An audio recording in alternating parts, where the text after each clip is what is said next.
Okay, so for today's episode, we're going to start with I'm Maria, the lovely 5D Mystic Enlightenment Soul Age Group podcast host, pseudoscience woo woo lady. You can look me up. You find a bunch of information on me. Mystic because of experiencing, perceiving, and being, again, 5D mystics. We know that nobody has demons inside of them. Some of us are attachment trauma informed, some of us are not. But the most important thing is we do know that we're one big ball of energy. Okay, so I am a whole 1 year old, 3 year old. I'm a differentiated self. It's called healthy self worth. Okay. The IHP community is all about the people who want to do emotional window of welcome or expansion of their emotions if they want. It's accountability, self regulation. So we're all spirituality. I got lucky. I already had a life of meaning and connection beyond the solar self. I was in the womb as a twin and identical twins. Okay, so that's why you find that I will not ever say I don't like humans in the sense of I don't like them, but there are people that I don't like as a person. As my lovely friends will have pointed out, you are picky. Nah, I don't know about picky. Yeah, fine, sure, but I'm not going to cast a stone. So, like Jesus taught me, I know that every person is a person and I'm going to treat them with decency. So, I get to talk to you about the 5D mystic life, one, and what it means to actually know how to have healthy boundaries. And we had a late HP show where I shared with you some of that. So, while on the external, a person doesn't know the difference between a 5D, Christ consciousness. It's called integration of brain. And it's called that right here. I have no shame. I have an open heart. Magic works through you. But my healthy boundaries doesn't mean that I need to be generous in a way that you want me to. Oh, no, I don't. Not even a little bit. Okay, so we're going to have some story time. Okay, first, bring yourself, your magic, your heart, your inner child, and be ready to hear and learn about personal development, self-help voices, stories, perspectives, and real life scenarios. That's what we're going to be doing here. You have Ask Maria if you want anything personally supportive, like the opinionated columnist once upon a time on the Dear Abby. You say, Dear Maria, you email me, okay? And that's paid subscription on our audio version podcast. Eventually, YouTube, it'll be one of the first membership opportunities. Okay. 5D Collective involves any person who's emotionally accountable, aware, and wants to self regulate, not the ones who say, I don't want to do personal development. Those people are other elsewhere. Okay, we cultivate a beautiful world within ourselves. You're authentic. I'm authentic. We say no if we want to, but we don't use our sympathetic. So once I get that master class going, we'll have the capacity for you to start gauging your nervous system to do the work. Now, if you need to reconnect your emotional body, I'm going to get to that one in a minute. Let me read a little bit more for today's community post. Okay, so here we have a beautiful world where we cultivate our inner world and our relationships. Okay, with an open heart, direct communication. That doesn't mean you say yes to everyone. No, we learn first. Are you good with your 1 year old and 3 year old? I am. You can come to me and tell me that I'm a evil bitch, evil witch, that I'm a polyamory whore. You can name it. You keep it coming. Come on over. I'm gonna look at you and be like, wow, really? And even if you're somebody that's in my circle, that's the part that we're gonna get to. You can be my circle. I didn't seek for the approval of the one human being who is the big person when I was a little kid. You can only imagine that I'm not going to actually seek for your approval. And I'm not kidding. This is the part of where if your 1 year old is not seeking to attach, you can do thumbs down every day. I might cry. I might cry for days. Who knows? I'll get over it because I'm breathing air. You ain't chipping away at my worth. You didn't chip away at it. The word means nothing to an empowered woman or man or they. It's, I don't have shame. So the people who need to get out of that, they're the ones who need to reparent. I don't need to reparent. I'm a grown up in an emotionally speaking. All myself is all here. Thank you, Daniel Siegel. Okay, so relationships here, they grow easier as we learn to use a functional adult love language with the secure connections and secure attachment relationships that you build. They can be romantic or not. And for my polyamory community, come on over because polysecure is really fun.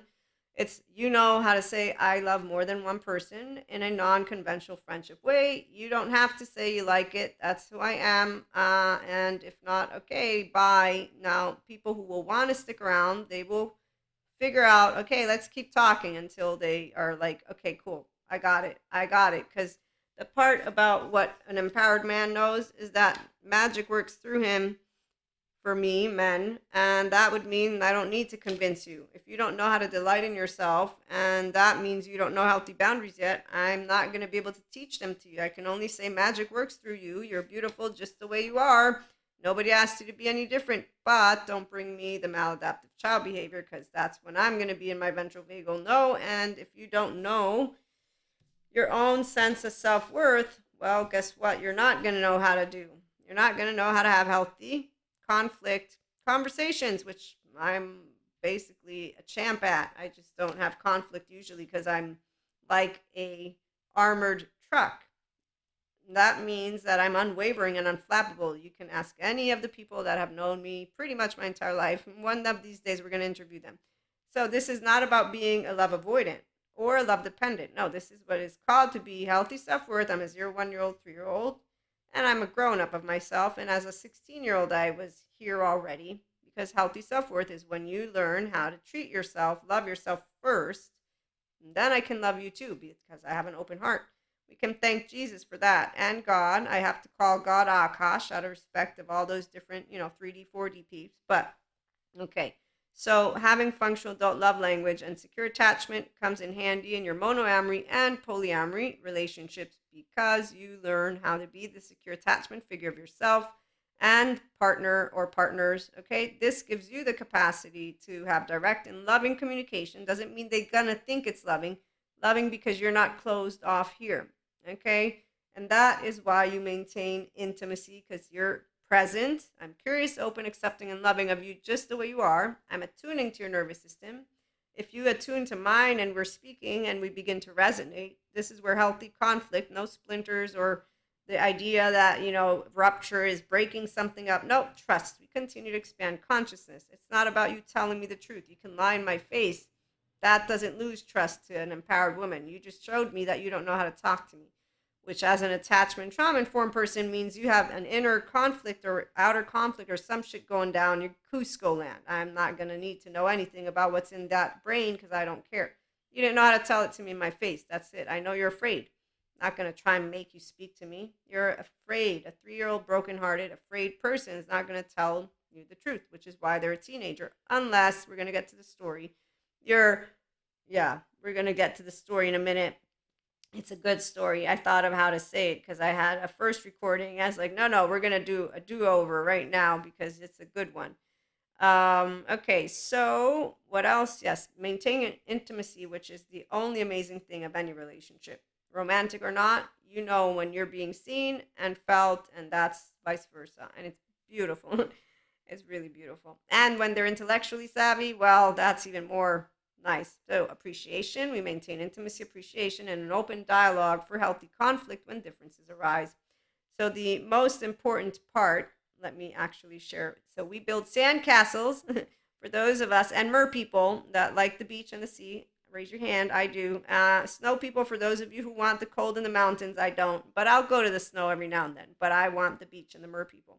Okay. And on that note, I have had visions and downloads of my past lives. So, what I was going to say is when in romantic, but even in friendship situations, if I cannot be myself with you, I will know. Okay. So, I will know because I will not be feeling magic and I will notice that you don't know how to just chit chat with our differences and to say, you're beautiful the way you are. And that's why we do have polyamory and monoamory community, people getting together as well. So that's just a side note. And now we're going to get to story time. Okay, so I like Terry Real's relationship grid that is online. You can look it up, but I'm going to try to remember it by my little brain here. And so he has love dependence, which are those who are porous, they have boundarylessness.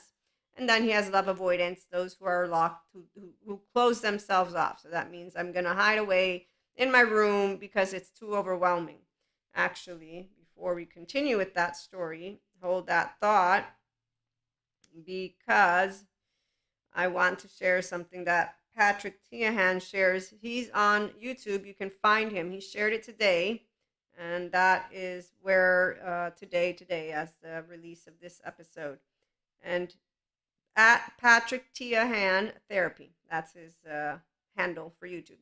Okay, so he has this meme: your feelings are not lost, they are just disconnected. Anger, sadness, disgust, joy, joy, sadness, shame, disgust, curiosity, anger, surprise. So those are the 6 basic human emotions that we all are born with. And mine, see, they were not in any way, shape, or form suppressed. When I have talked about the one that did get a little bit suppressed, the fear, I didn't explain all of the story because I have on my audio podcast for the community. So I don't like to repeat always the same stories, but to give you the gist of it, the fear is because I'm dominated by it. And so having a mother who's going to say, go, go out and play, you're going to not want to go out and play, but you're going to have to go out and play. Okay. So I'm just saying, I know my relationship with fear and my relationship at home and how I was always basically pushed in moderate ways, if you will, not moderate ways for me, but that's the point of why I laugh, because to me it's completely, when you know your body and you know your mind, your feminine, divine feminine, and divine masculine. Okay, and there's your masculine, the digital, and your feminine. That's how I organize it. Your analogical. Okay, so this is what people mostly use, right and wrong, and I don't even bother with those people. I was a teenager where I enjoyed the interaction. I got into school to go to politics. I said, nope, that's not the profession I want. I want to help people this way, personal development, like we're doing here with inner growth mindset. And that's something I began writing and then created. And we have the courses and the main modules on the website. Okay, long story short, attachment trauma is a bonus, but it's a really great bonus because it helps me to share with you. I'm a being myself person my entire life, and I organically was able to maintain bilateral integration. I have that intrapersonal intelligence, but also the intrapersonal sixth sense or introception. So the 5 senses, the sixth sense, and then the seventh and eighth, and this is the restorative embodiment. So I didn't have disruption from what is your inner and outer well-being. I've learned all about it, presenting it to you. The people who don't understand that, one, their emotions, so if they're cut off, let me read just a little bit. Here's how Patrick Tiahan shares. He says, a top tier sign of childhood trauma is not having full access to our basic human emotions that we are born with: joy, sadness, shame, disgust, curiosity, anger, and surprise. And he says when he started therapy, all he could feel was shame and anxiety. And he was scared of the fact that he couldn't feel joy, spontaneity, or real grief or appropriate sadness. And he was intimately aware of feeling numb. So people will know about their lack of connection, which is why, as he shares with his community, we're a minority, because most people, and that's true, I've seen it, most people, they don't want to go to good therapy. They don't even admit to themselves that they have childhood trauma. I have at least 5, if not 10, women. The men, we could put them in there too. They consistently have the human suffering love narrative, and none of them have taken seriously any of the attachment trauma information that I share. No, they actively say, no, you just think differently. Men and women in days and life, it sucks that they chose the path of suffering and pain to enlightenment. I don't know if they'll enlighten, because every year that life goes by, you get older as you allow your body to stay in that inflammation, by the way. Okay, so let me move forward and just share a little bit more of Patrick, because it's really good what he has to share. Okay, so he says we can feel that emotions such as joy, sadness, disgust, and anger are somewhat broken for us. They're not, he says. We are just disconnected with them.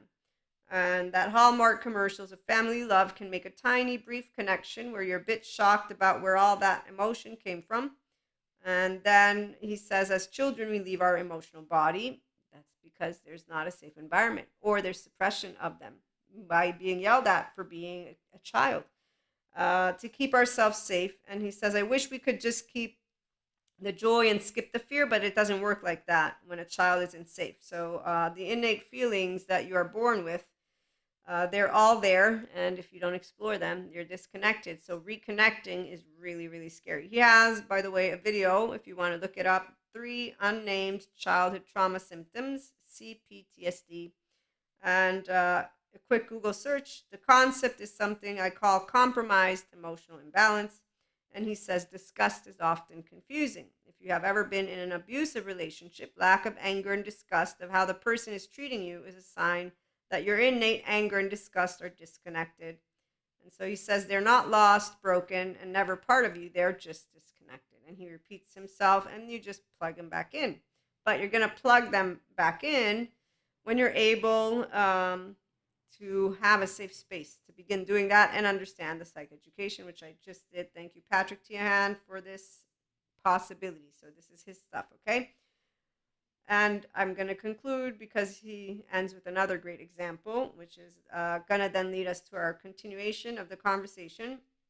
Okay, so you just need to plug them back in. He was able to get the spectrum of his basic feelings back by processing his childhood story with safe people in therapy and finishing the emotional business he had with his family. We can't make the connection without digging up what happened to us in safety. Now, that's why 5D relationships and our community of 5D mystics, no oversoul with energy vampires, dark auras, no twin flames saga, no soulmate saga. This is an inner child right here, every person, like Pachatel's Cusco. So I don't need to be told about all of this stuff, if you will, since I was a kid and chose thank you again to lovely Jesus. I'm going to be kind and loving because I can stay open-hearted. I know if my heart wants to close or not. Okay, so when people that they actually treat others with unkindness and yourself, I know a lot of people, they don't know healthy boundaries because they don't know that magic works through them. I do. Okay, so on the external, it seems like I'm a snoot, picky, cocky, whatever words people want to use. I didn't care as a teenager, and I really don't care even now. Now I just know how to explain to you there is a difference between those of us who know healthy boundaries. We don't need therapy for it. And thank you, Terry Real. Let me bring him back online. So he gives this relationship grid, and he has a course on how to find, I think he calls it something about how to find your protective boundaries. And so he supports not only couples who need him for their unfinished business, but he also supports people who don't know how to have healthy boundaries. And what you're going to notice, by the way, people who are saying, don't talk to me like that, they're not doing the work. Just going to let you know, the people are doing the work. They are with people like Patrick Tiahan. So they are with a good therapist who's teaching them, guiding them, working with those emotions, and they're not coming out to engage with us and project, which Patrick Tiahan is really great about sharing how not to project. Okay, so the one that I love the most is you walk into a supermarket, the cashier lady looks at you weird. You know what? She's such a bitch. And so you see a lot of mean girls out there, right? Yeah, okay. Empowered women, we will know what we like and don't like, but we won't be judgmental because we're not like, ew. So we don't have disgust for people who don't know how to have healthy boundaries, but we also don't have this thing called I'm like tolerating, because that's the part of when you're a full-fledged present brain. I'm a somatic empath. I have no emotional triggers because I'm not a low self-esteem, indirect communicator, 16-year-old who hasn't moved into emotional maturity. I'm an emotionally mature, and so I don't need to be taught how to have boundaries. I automatically have them, which is when people tell me that I'm being too serious or I'm closed off, and I tell them, no, I'm not being closed off. I'm choosing that I don't want to engage. There's two different reasons. Now, you can tell me again, you think I'm a bitch, that's fine with me. I'm not going to care because I know social is social, meaning 24 hours is what I have. And my emotional needs and mental needs and physical needs are going to be met by me in those 24 hours. I'm going to get up, I'm going to go to work, I'm going to be able to be an independent member of society so that I can go vote, so I can contribute, right? What are you going to do? You, the person who wants my time. Okay, so this was very straightforward to me as I grew up, as I began to grow up. Are you working for me? Are you paying my bills? Are you doing something that I need to, do I owe you anything? I'm pretty sure I don't owe you anything. Okay, so there's no guilt here. There's no shame. There's a whole inner child who's saying, I have a right to decide what I want to do with my time, and I will learn how to share with you that I might, yes, might, no, depends. Okay, let's get to the story because, see, as a 16-year-old, I didn't even bother with any of this. And I got busy with life, and then you have people in your life that don't know healthy boundaries. And so, long story short, when you have the love dependent, they are boundaryless and they are basically in shame, they're manipulative and desperate. And I've seen that men, women, days, you name it. And when they're in their grandiosity, they get angry and controlling. And I've seen the dynamics of martyrs, superiors, all of it, all of it. Not with me, just in general. When they've brought in projection to me, I've always known how to say, yeah, you know what, we're incompatible. That's me saying no. And I'm not negotiating. Again, I do not feel the need to negotiate my emotional mental space with you at all because I don't. I'm not closed off. No, I'm telling you with an open heart, I'm not interested. So if that means that I'm picky, sure, fine. But I'm not a snob because I'm not feeling that I'm superior or inferior. I'm not saying you're not worthy of me. I, in my heart, know I'm not interested. I don't have to be interested. The fact that you don't like it, I can understand as a decent human being when people have told me they don't like me. And that's happened plenty of times. I was 4, then I was, a teenager, then I got to become a grown up. Again, it's not personal. It's called we have differences. In here, I'm not like, oh my God. And that's the part of where when you know how other people can feel or not feel, that doesn't mean that I'm going to subject myself because you're going to come to me, love dependent person, to want my approval. Da da da da. So a healthy boundary means that I'm going to be able to stand and know that somebody might not like me because I did reject them, but I'm not going to feel guilty or ashamed of it because I know how to be. Remember, we learned about those 3 personalities? Let me grab my notes from that rabbi. So Jacob, the objective one, yeah. And there's also Isaac and the other guy. So in those instances, Abraham, Isaac is about internally oriented, so myself, my Maria self. Then I'm Abraham, other oriented. Okay, I know you're a person. And then I got Jacob, and I got it in this balanced state where I'm not concerned with neither myself nor the other, but with what is an objective orientation. So here's where in my brain, I, Maria, know that I have 24 hours and I don't owe you anything. So if I don't like you, I don't have to hang out with you. If I chose to not hang out with you, okay. So with all that being said, the love avoidant ones, on the other hand, they close themselves off. That means either overwhelmed, but they really close this off completely. They will know when they're in grandiosity, they think that they're better than you and they're going to have a way that they talk to themselves. Like sometimes, you know how people will break up with somebody, but they won't face the emotion. So they'll just move on to somebody else. They can begin a story with, yeah, I'm better than them. You know what? I hope they look back. And there are people who live like that. 4D, you got plenty of them. The tarot readers, they're all over stories like that. And then we got the love avoidance that are in shame. They go into a hiding and they're just depression, anxiety. That's just a catastrophizing, split thinking. This is why good therapist, by the way, there's Dr. Daniel Fox on YouTube. He's great for anyone who wants to learn about borderline personality. And he's just making so much great content, or he's had so much great content on there. And it's helpful to any one of you who's curious. And with that being said, we'll use a little bit more time for the story. Okay, so healthy boundaries.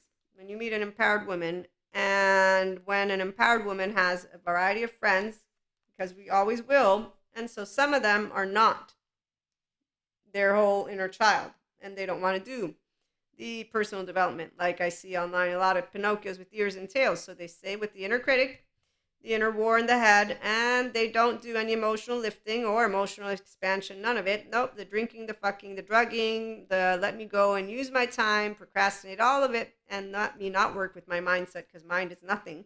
Yeah, mind is everything, because that's where you're gonna shut up, inner war, let me work with this. And if I need EMDR, child parts work, and somatics, I'm gonna find good therapists like Patrick Tian, or even Terry Real, or Daniel Siegel, or there's plenty more that I could name. Okay, so with that being said, a lot of people that I know, and I know I don't know a lot because it's 8 billion people, but you better bet there's, no, Maria, life sucks, that's all. Okay, sure, yes, yeah, life sucks. I'm going to say you're not working with this and you don't want to, which is your choice. So when, on the other hand, you don't need to work with any of it, and you do know how to say no, and you do know that some people, they are actively using time in certain ways. How do I want to share this? I'm going to share it by just using me. So I hang out in this place. It's kind of like the bar Cheers. It's beautiful because they have a lot of nice people. I love going there. It's like home. And that's why I go. I go for the people that I like. And then it's an easygoing place that I don't need to be too worried about my physical safety. Okay, so a solo poly is solo for reasons. It's not a couple centric environment, which means that we are not alone, but again, we are alone in certain circumstances. So, what I'm trying to say is, I am a smart cookie and I will only go where I want to go, how I want to do, because of knowing I'm 4'9" and alone. Okay, so it's home. I enjoy it. I'm near all of it. Okay, with that being said, I don't think about the whole, it's unfair that the world is where it is. No, because I know of a lot of women that don't do things that they could be doing that would help even the men, all of it. So men, women, days, whoever it is, all people can be doing something, which is therapy, good therapy. I'm going to say that right now, and personal development, okay? Because the minute that you get this in heaven and this in heaven is the minute that you are an integrated brain, which makes you a somatic empath, safe haven, secure base. Okay, so healthy boundaries, very easy, straightforward. I know that if I'm going to go out, I'm going to know who I want to mingle and tingle with.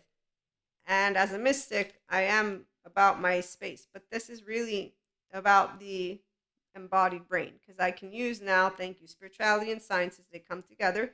Remember, I bring human, spiritual, and spirituality. I'm pseudoscience because I respect academics, and I forget data points, and I'm bringing together philosophical topics as well. Okay, so it's not to it's not to diminish or discredit what we do. But the reality is, I find it quite humorous, by the way, that people don't realize that a bunch of shit and stuff is pseudoscience, and it's not shit because it's going to help somebody to get an aha moment, okay? But if you want academics, you'll know who to find. If you want a researcher, you'll know who to find. When you want authentic and genuine information, it's not random interviews. This is entertainment, even if it's educational entertainment.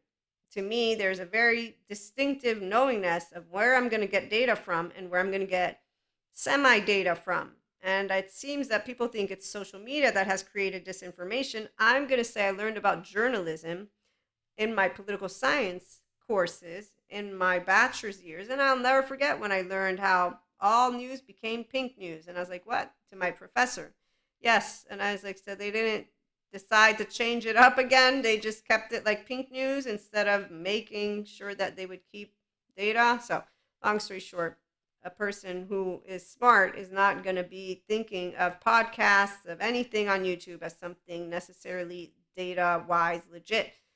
And I'm sharing this right now. That way you can know it too. And again, I know the conspiracy theory people, they like to, oh, this entity comes from this, that entity comes from that. You know what? You pick your 7 to 14 charming and go with them. But I'm just going to say there's a difference with academia and data. I know it. And anybody who in my book is smart is going to know it too. And everything else is pure, educational, entertaining, helpful, supportive. That's why it's not smaller. It's not big deal when I see people doing personal development and they're asking for 10 million, 10 a buttload of money. I think, wow, but you know how many people I do know that fall for that, and you know what they are? Yeah. Well, Patrick Tiahan, I support you, man, because really, I think more people need to find your page because they would totally understand where they're at. But oh, wait a minute. The maladaptive child isn't really paying attention to what you're telling them. They want a little magic wand. Okay, so the distorted emotional stuff and mental stuff is from people who are looking out there for step 4, recovery of trauma, pain point, attachment wound. Their 0 1 year old is not independent. That means they're looking for the person that they're going to put on a pedestal. Oh, there's my ideal family right there. Oh, I spotted it. And there, that's that hook. So, long story short, that's for another episode. And let me get back to the story. I'm an online entrepreneur and marketer, and I see the 7 to 14 charming. They make me smile. I think of Peter Pan's Wendy's, and I just think how many people actually think it's about social media versus understanding.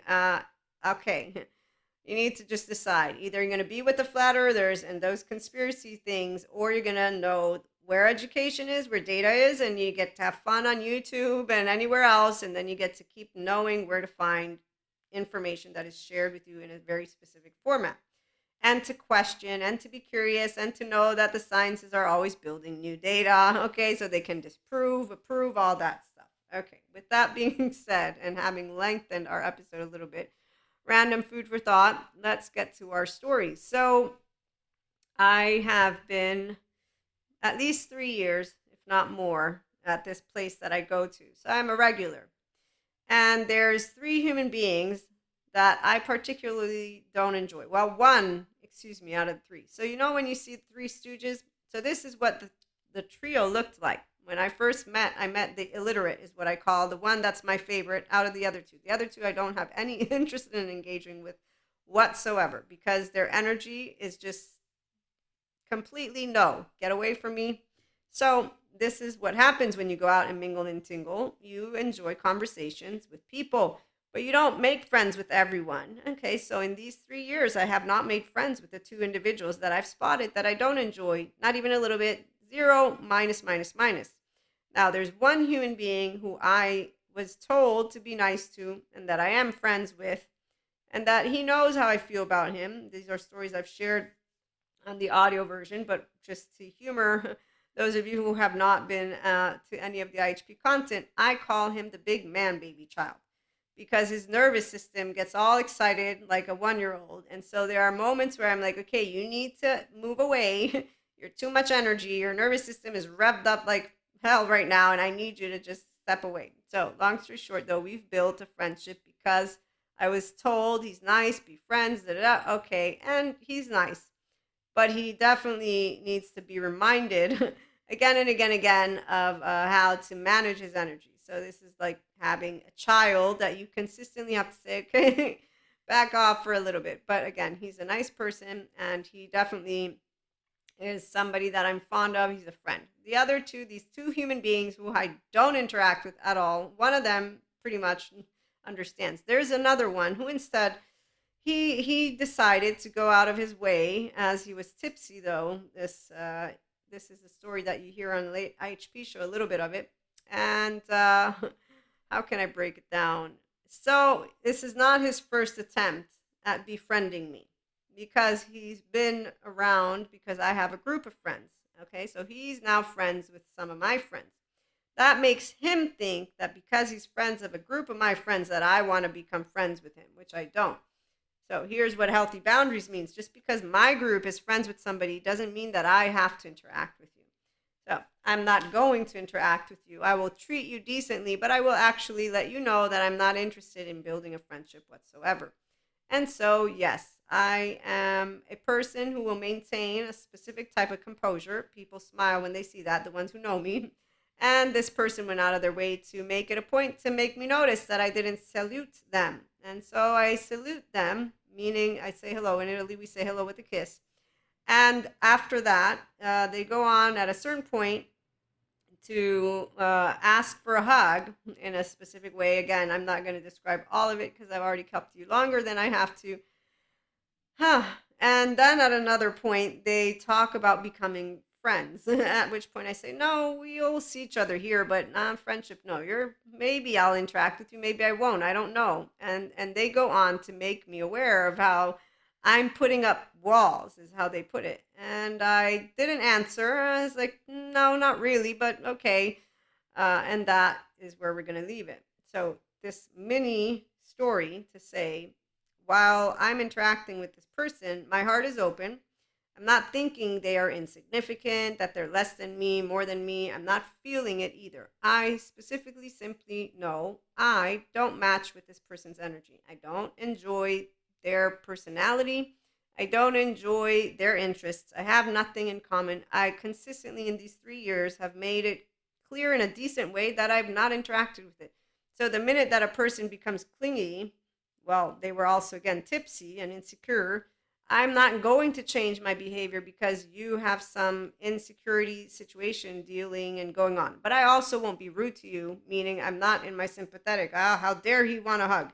I just know how you don't know boundaries. Like with my big man baby child friend, he understands why I repeat myself because I will not cease to repeat myself due to him needing consistent corrective. It's hilarious. I consistently need to correct him. He's a pattern. He's a maladaptive child pattern, but it's a funny pattern. And we have a rapport. So he listens to me. Okay. He respects this other dude, not in any way, shape, or form respects anything. Because had they respected, they would have noticed, yes, because there were prior incidences to where I didn't salute this human being. So, yes, I don't like you. You wanted to present it to me. great and dandy because you were tipsy. That's the only reason this person had the guts to present something. And if they present it again, I'll be sure to be polite to them and remind them of acquaintances or something called decency between people. Friendship, something different. You choose friends. So again, it's not hard here, but it's also not something where like, oh, they're bothering me. No, people will think that a conversation like this must mean that it bothers you. That's the external facade. If you don't know what's going on in here, you can't know. So I'm telling you from the external. In here, I'm not bothered. Do I get passionate? Do I get excited? Yes, there's a difference when you get passionate, excited, and you're very much in your ventral versus in a sympathetic. You'll feel it because your body's expanded the tone. So teenage Maria probably would have been a lot different mannerism. And actually, this same group of people, there was a moment that took place, and it was what, a month or so ago, where I completely was in this no, like a firm no. And here's where people presented, maybe they didn't really get it because the group members that have become friends with these people are the people that I made clear I am not interested in engaging in any type of friendship with these human beings. You do you, and I'm going to do me. And I was ignored. And so the people who don't know this, yeah, they tend to justify people and how people do things. I don't justify, I don't care, I don't assume, I just make it clear. In fact, my group did know, especially in the instance that I'm sharing with you, that I was not going to keep on joining the evening because I have no interest whatsoever in being in the vicinity of some people. And that won't make me change my mind because you are deciding to build a relationship. Okay, so being able to say no, being able to have people who accept each other. That's why friendships don't interrupt. There's no ruptures. When people have said you can't be friends with somebody because they don't want to be friends with them, no, you don't tell me who to be friends with or not. But I understand, and in fact, in this other instance, I was like, you don't have to be friends with me, but I'm not going to not be friends with them. So I accept that you've told me. That's fair and square, and I'm telling you that I'm not going to be accepting this proposition. So if you want, we don't have to be friends. And the part about feeling, again, it's not, I have no upset at a person telling me what they think. And if they're upset, I'm upset. No, I'm sorry you're upset, but we both have what are called differences. To be able and close relationships, I've never closed relationships. It's only the ones who don't know how to meet other people in the differences that close them. And so any healthy boundary human being is not going to cut off another human being. The cancel culture are people who are emotionally unaware of their immaturity, not the other way around. So emotionally mature people will always treat others decently. They will know how to say no. They will know how to engage, and there's not a feeling of, oh my gosh, I did something wrong. If your herd comes at you and tells you you're being, stubborn or this or that, you're like, okay, that's your opinion. Fair and square, and you keep moving forward. So this is one story, and there'll be more. Again, thank you for tuning in. Subscribe, like, and share. Have a great day.